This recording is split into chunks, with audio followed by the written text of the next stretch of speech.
Les 6 étapes pour réussir une réunion. 1. Cadrer la réunion. Une réunion doit bénéficier d'un cadre précis, et le plus étroit possible, d'un objectif à atteindre, et d'une durée de temps limitée. Ces différentes informations doivent être transmises aux participants, avant que la réunion se tienne. 2. Sélectionner les participants. Le groupe doit être composé de 7 à 15 personnes, afin de créer une belle dynamique. Pour sélectionner les participants, 3 critères sont importants. Ils doivent être concernés par le sujet de la réunion. Ils doivent être compétents pour apporter une valeur ajoutée. Ils doivent être motivés. 3. Préparer la logistique. La préparation de lieu, soit une salle adaptée au nombre de participants, lumineuse et température correcte, revoir la disposition de mobilier. Le lieu doit être convivial, la préparation de matériel, soit paperboard, marqueurs, projecteurs ou autres selon le besoin, sans oublier la nourriture et le transport des personnes ressources. 4. Lancer la réunion.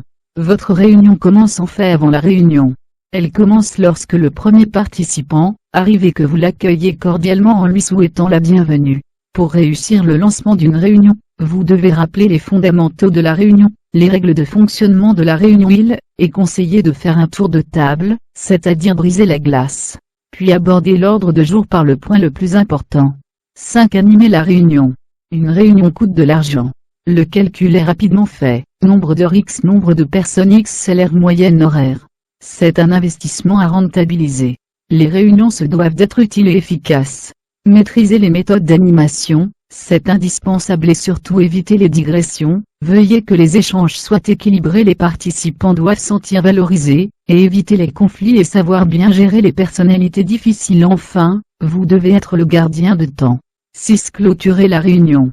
Enfin, vous devez récapituler les résultats obtenus, et les décisions prises, puis remercier les participants en valorisant leurs efficacités, et leur établir un plan d'action. Après la réunion, réalisez le compte-rendu de la réunion, à diffuser pour l'ensemble des participants.